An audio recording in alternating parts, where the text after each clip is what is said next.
और जय हिंद साथियों, आप सभी को मेरा प्यार भरा नमस्कार। मैं मुकेश यादव, मैं टारगेट से, और आज हम लोग पढ़ेंगे कक्षा 9 की मैथ एक्सरसाइज 11.2 का क्वेश्चन नंबर 4। एक बार 4 नंबर क्वेश्चन की स्टेटमेंट को रीड करते हैं और फिर सॉल्व करने की कोशिश करते हैं। करा एक त्रिभुज XYZ की रचना कीजिए। हमें एक त्रिभुज XYZ बनाना है जिसमें एंगल Y बराबर 30 अंश, Z बराबर 90 अंश और XY plus YZ plus ZX बराबर 11 अंश।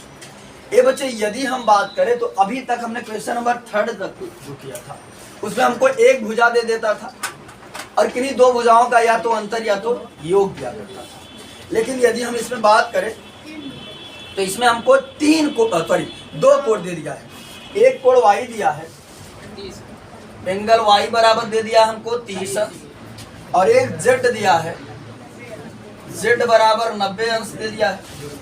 उसके बाद अभी तक हमें किन्हीं दो भुजाओं का योग या अंतर दिया करता था, इसमें हमको तीनों भुजाओं का योग दे दिया है। XY plus YZ plus ZX बराबर जो है वो 11 सेमी है। समझ गया? यानी कुल मिलाकर अगर हम बात करें तो कोई भी भुजा हमको साफ शब्दों में नहीं दिया गया है कि XY कितना है, YZ कितना है या ZX कितना है।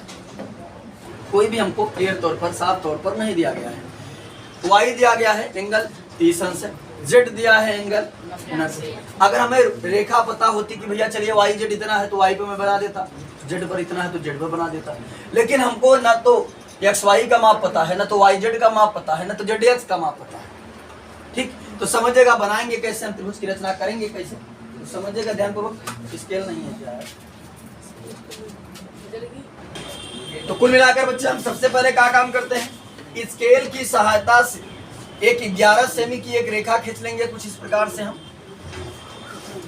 11 सेमी जो तीनों का योग दिया है, तो हमने सबसे पहले स्केल की मदद से एक रेखा हम लोग खींच लेंगे कुछ इस प्रकार से 11 सेमी की जो होगी।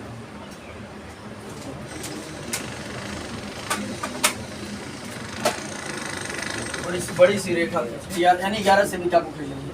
हमें व्हाइट बोर्ड पर समझाना है तो थोड़ा सा।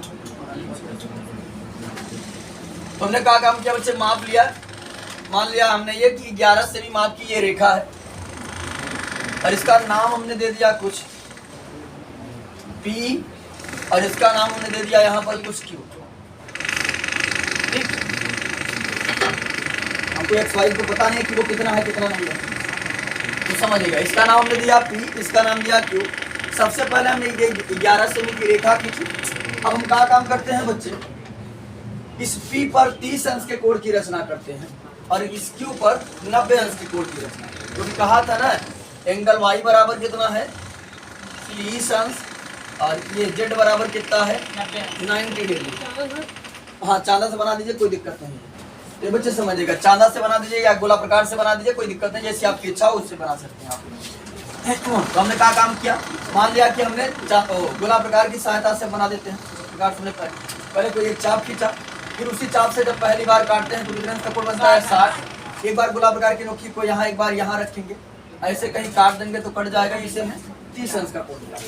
ठीक, अब हम क्या काम करेंगे, स्केल की सहायता से इसको मिलाते हुए चले जाएंगे, थोड़ा दूर तक बढ़ा देंगे। कुछ इस प्रकार से हमने क्या किया, इसको आगे तक इस तरीके से हमने बढ़ा दिया।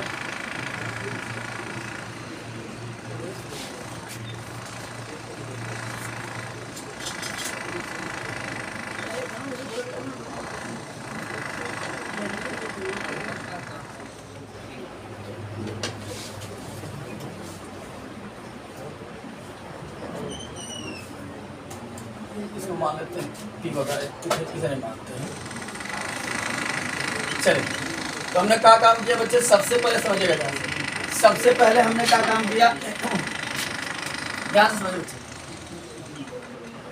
हाँ, सबसे पहले हमने किया का कि 11 सेमी की एक रेखा खींचा और इस P पॉइंट पर हमने जो कि गोला प्रकार की सहायता से 30 अंश के कोण की रचना की।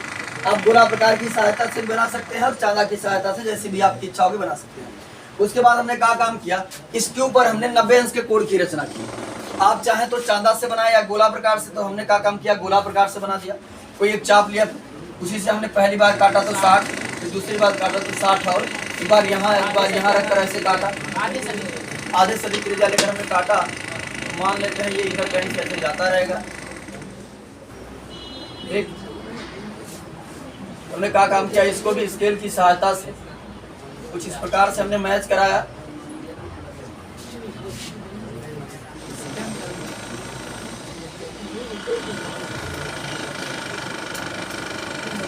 ये बच्चे समझिएगा ध्यान से, जब आप बढ़ाते हुए चले जाएंगे तो ये एक दूसरे को कहीं ना कहीं काट देंगे।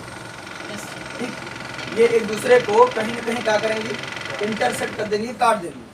बात सुन भाई, और जहां काट देंगे वहां नाम आप दे दीजिएगा x। ये क्या हो गया, x। जहां भी काटेंगे ये रेखाएं, जब आप बढ़ाते हुए जाएंगे तो ये रेखाएं कहीं ना कहीं एक दूसरे को इंटरसेक्ट करेंगे।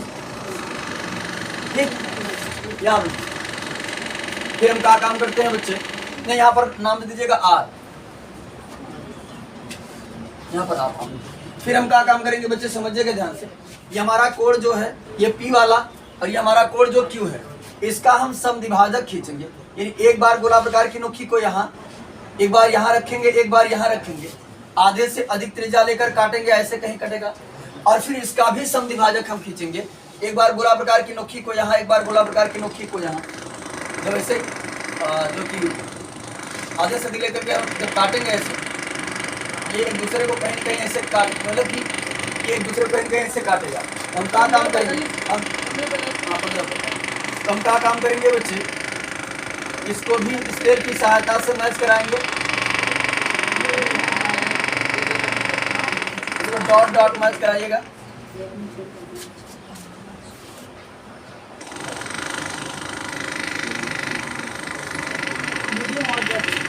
और फिर इसको जो है,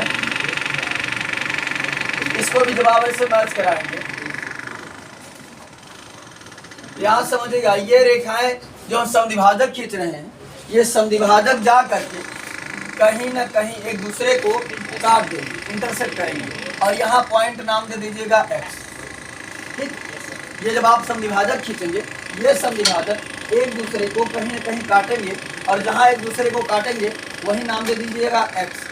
अब बच्चे करना क्या है, ये हमारा रहा P और ये रहा x। ठीक, तो अब हम इसका खींचेंगे लंब समद्विभाजक। लंब समद्विभाजक का मतलब होता है कि आधे से अधिक त्रिज्या लेंगे, एक बार यहाँ रखेंगे, एक बार यहाँ रखेंगे, ऐसे ऊपर की तरफ कटेगा, और फिर वही एक बार यहाँ और एक बार यहाँ रख कर ऐसे काटेंगे, नीचे की तरफ कहीं कटेगा। जहाँ कटेगा हम क्या काम करेंगे, इन दोनों को स्केल की सहायता से ले आकर के हम मैच करा देंगे डॉट डॉट से।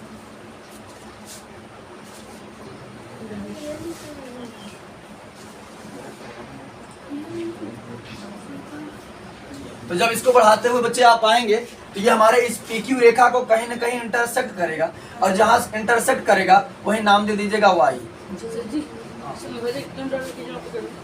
हाँ, ये इसका PX का। फिर उसके बाद समझेगा ये हमारा QX जो है, इसका भी समद्विभाजक खींचेंगे। जब इसका समद्विभाजक खींचेंगे तो बच्चे समझिएगा ध्यान से, एक बार गोला प्रकार की नोकी को यहाँ, एक बार यहाँ रखकर ऐसे काटेंगे तो वह बाहर की तरफ कहीं कटेगा ऐसे। ठीक, और एक बार काटेंगे तो इधर कहीं अंदर की तरफ कटेगा, जहाँ भी कटेगा। तो इसको भी हम क्या काम करेंगे बच्चे, ऐसे मान लेते इधर कहीं कटेगा, थोड़ा सा इधर मानते हैं, इसको मानते हैं इधर कहीं कटेगा ऐसे। तो हम क्या काम करेंगे बच्चे, इसको भी स्केल की सहायता से डॉट डॉट से ले आकर के मैच करा देंगे। मान इधर कहीं कटेगा तो मैच करा देंगे, तो ये भी रेखा आते हुए हमारे पहली वाली रेखा को कहीं न कहीं इंटरसेक्ट करेगी, और जहां इंटरसेक्ट करेगी वहां नाम दे देंगे हम y। ठीक, क्या नाम देंगे, y। अब हम क्या काम करेंगे, इन सभी को ले आकर के मैच करा देंगे। सॉरी, यहाँ ये y था तो यहाँ रहेगा z, और ले आकर के हम स्केल की सहायता से इसको मैच करा देंगे यहाँ से, और इसको मान लेते हैं ऐसे मैच करा, इधर कहीं काटेगा थोड़ा सा, ये ऐसा काटेगा ताकि 90 डिग्री का एंगल फॉर्म होता रहे। मान लेते हैं ऐसे आ रहा होगा, इधर कहीं ऐसे काटेगा और ये इधर कहीं काटेगा। फिर ले आकर के हम क्या काम करेंगे, स्केल की सहायता से ये मान लेते हैं हमारी इस रेखा ऐसे काट लेंगे।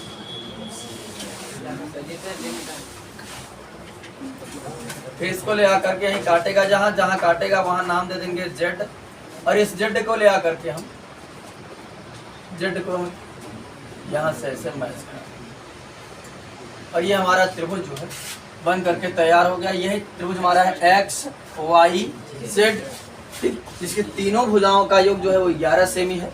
और यहाँ पर कोण बन रहा है 30 अंश और ये कोण बन रहा है 90 डिग्री। एक बार फिर से सुनिए हमने किया क्या है, घबराइएगा मत। यहाँ समझिए, सबसे पहले हमने 11 सेमी माप की एक रेखा खींचा और चांदा की सहायता से या प्रकार की सहायता से हमने P पर 30 अंश के कोण की रचना की और Q पर 90 अंश के कोण की रचना की, ठीक। तो फिर ये बढ़ाते चले जाएंगे, कहीं कहीं एक दूसरे को काट देंगे, जहां काट देंगे नाम देना हो तो आर नाम दे दीजिएगा और नहीं भी देंगे तो कोई दिक्कत नहीं। तो यहाँ समझिएगा ध्यान से। फिर हमने क्या काम किया, ये हमारा जो P था, P का समद्विभाजक खींचा, कोण का समद्विभाजक, इस P कोण का समद्विभाजक खींचा, समझो ध्यान से।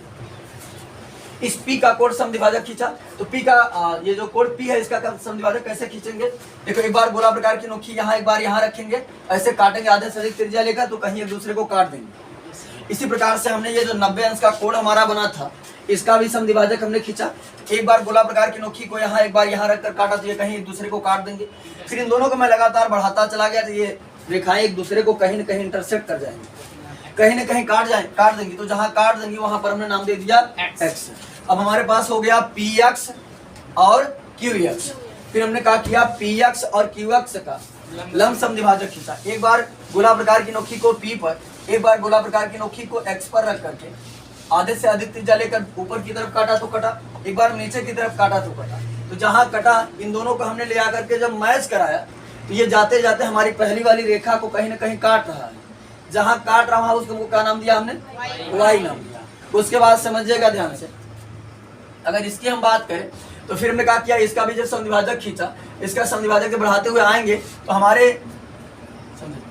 याद एक बार समद्विभाजक देखिए, एक बार x पर रखकर एक बार q पर रखकर आधे से अधिक त्रिज्या लेकर बाहर की तरफ काटे तो बाहर की तरफ इधर कहीं काटा और जब इधर नीचे की तरफ काटे तो मान लेते हैं यहाँ कहीं काट रहा था।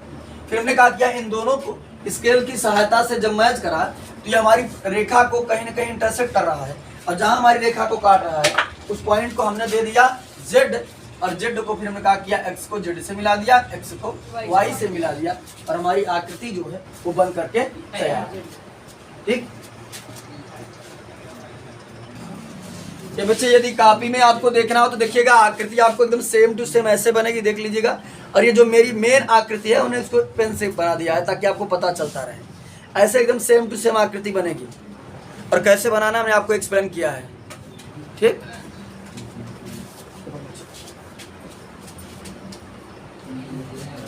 तो आज की क्लास में हमने एक्सरसाइज 11 सॉरी इसका रचना तो हमने बताया ही नहीं। रचना समझिएगा, अगर कोई बच्चा दिक्कत होती तो आप रचना को पढ़ करके भी बना सकते हैं, रचना को पढ़ते जाइए और ऐसे ऐसे करते जाइए, बना सकते हैं आप। देखिए यहाँ से ध्यान से, सबसे पहले हमने क्या किया था बताओ, देखिए कोई बोले नहीं। सर्वप्रथम 11 सेमी माप की एक रेखाखंड PQ खींचा। दूसरा पॉइंट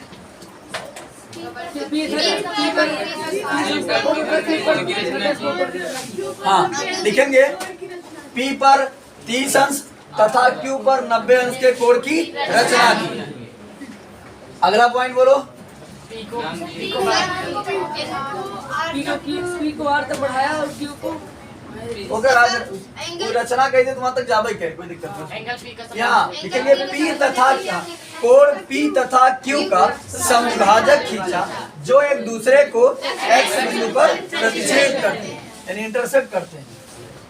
चलिए चौथा पॉइंट हो जाएगा Px तथा Qx का समद्विभाजक खींचा जो PQ को क्रमशः y तथा z बिंदु पर प्रतिच्छेद करते हैं। पांचवा पॉइंट हो जाएगा y तथा z को x से मिलाया। अगला पॉइंट हो जाएगा इस प्रकार अभिष्ट त्रिभुज x y z प्राप्त होगा जो दिए गए प्रतिबंधों को संतुष्ट करता है, कंडीशंस को हमारे क्या करता है, सेटिस्फाई करता है, ठीक। तो आज की क्लास में हमने एक्सरसाइज 11.2 का क्वेश्चन नंबर 4 जो है उसे कंप्लीट कर लिया है।